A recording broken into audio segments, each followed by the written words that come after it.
주시기 바랍니다. 예, 정의당 박원석 의원입니다. 해수부에서 누가 나와 계신가요? 네, 기조실장 나와 있습니다. 예. 세월호 참사가 발생한 지 오늘로 이제 316일째인데요. 네. 정부에서 아직도 이 세월호 인양 문제를 결정을 못하고 있습니다. 네. 지난주에 차관께서 여기 인터뷰 나와서 하신 말씀을 보니까 그 선체 인양 관련된 기술검토 TF를 구성해서 네. 이 해역 여건이나 선체 상태에 대해서 기술검토가 진행 중이다 이렇게 말씀을 하셨는데 네. 이 기술검토가 지금 언제쯤 끝날 예정이고 언제쯤 되면 선체가 인양될 수 있을 걸로 보입니까? 저희가 예상하려는 3월 말 정도면은 기술검토가 끝나지 않을까 예상하고 있습니다. 그러면 우리 세월호 참사가 있었던 지 1주년이 4월 16일입니다. 그 전에 인양이 시작될 수 있는 겁니까? 그거는 기술검토가 끝나봐야 알겠습니다. 지금 그 선체 인양 예산 작년에 그 예결위 질의에서 아마 1,000억 원 정도 예상을 한다 이런 답변을 있었던 걸로 기억을 하는데 네. 지금 국토부에서는 어느 정도로 보고 계세요? 그것도 검토가 끝나봐야 알겠습니다. 그럼 아직 예산 책정 준비도 안 하고 계신 겁니까? 그거는 이제 기술적으로 이제 영역 결과가 나와보면은 추산이 가능할 걸로 생각하고 있습니다. 그래서 이게 지금 다시 한번 말씀드리지만 정부에서 당초 세월호 유가족들에게 약속한 대로 이 세월호 인양에 가급적 빠른 시일 내에 착수를 해야 되고요. 이건 단지 그냥 그 침몰한 선체를 인양하는 문제를 넘어서서 이 세월호 침몰과 관련된 진실을 인양하는 문제입니다. 근데 정부에서는 계속 이게 검토하겠다 얘기만 하고 아직도 9명의 실종자들이 돌아오지 못하고 있는데 제가 보기에는 이 정부 인양과 관련된 대책들이 정부에서 한다고 하겠지만은 너무나 이게 대책이 더디고 유족들 입장에서 답답할 수밖에 없어요. 이 점에 대해서 각별하게 신경을 써주시기를 부탁을 드립니다. 네, 알겠습니다. 예. 부총리께 질문 드리겠습니다. 재정 조기 집행 얘기가 나왔는데요. 상반기 58% 집행하겠다. 물론 이제 지금 경기가 워낙 침체되어 있기 때문에 한다고 생각은 합니다만, 지난 10년간 재정 조기 집행이 거의 매년 일어났습니다. 2008년도 한 해를 빼고는 매년 일어났는데, 근데 문제는 이제 효과지 않습니까? 근데 그 부총리께서 보시기에는 이게 실효성이 있다고 보십니까? 예, 뭐 이런저런 지적이 있을 수는 있습니다만은 그 만일을 조기 집행을 안 했을 경우하고 대비해 보면은 그래도 좀 한 해 쓸 수 있는 가용 재원을 가능한 조기에 집행함으로써 그 효과가 조금 극대화할 수 있는 그런 요인이 있다 이렇게 생각을 합니다. 근데 결과를 보니까는요. 상하반기 모두 기재부가 그 전망했던 성장률을 웃돌았던 해는 2006년, 7년, 10년 세 개 년도밖에 안 됐고요. 지금 작년 같은 경우에 4분기 성장률이 전기 대비해서 굉장히 떨어졌는데 0.4% 정도 떨어졌는데 한의이 낸 보고서를 보니까 이런 그 4분기 성장률 급락의 중요한 원인의 하나로 정부 재정 지출의 감소를 꼽았어요. 이게 무슨 얘기냐면 상반기에 조기 집행을 많이 하다 보니까 하반기에 긴축을 했다는 뜻이죠.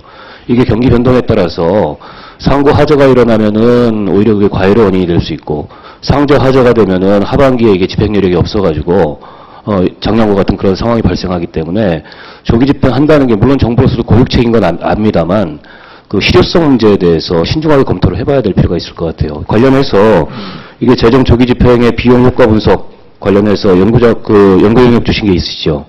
네. 언제쯤 나옵니까? 예, 확인해서 말씀드리겠습니다. 예. 확인해서 말씀해 주시고요. 네. 영역 결과가 나오면 국회에도 공유를 해 주시고 네. 아무튼 좀 신중한 판단을 부탁을 드리겠습니다. 예.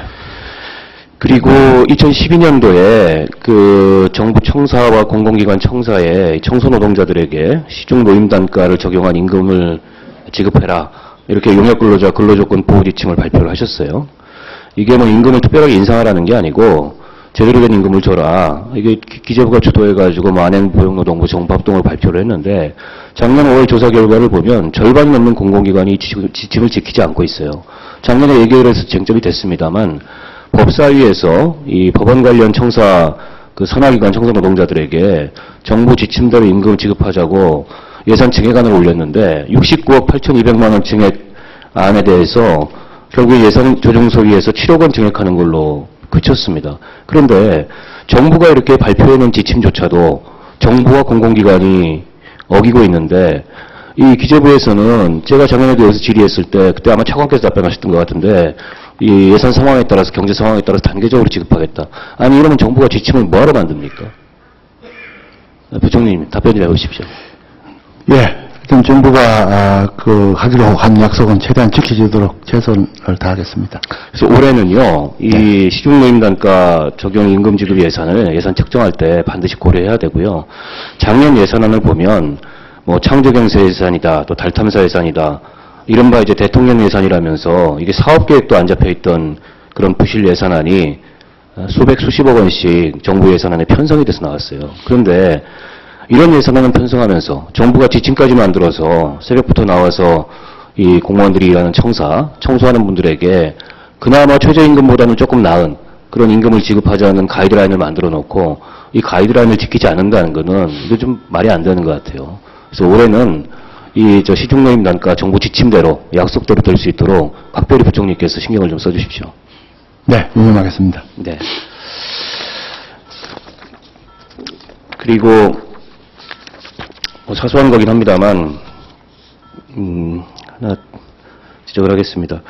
2016년도 예산안 편성 및 기금 운영 계획안 작성 세부 지침 통보할 예정이시죠? 예. 지난해도 그랬고 아마 올해 세부 지침에서도 이게 반복이 될 우려가 있는데요. 특정 사업의 예산을 편성하려면 이게 이제 뭐 타당성 조사도 해야 되고 하지 않습니까? 예. 근데 작년에 보면 타당성 조사 없이 그냥 올라온 사업 예산안들이 꽤 있어요.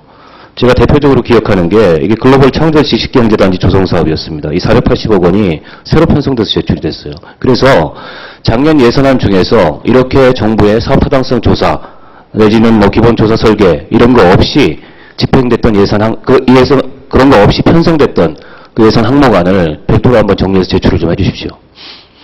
네, 파악해서 제출하겠습니다. 네, 이상입니다. 네, 박원석 의원님 수고하셨습니다.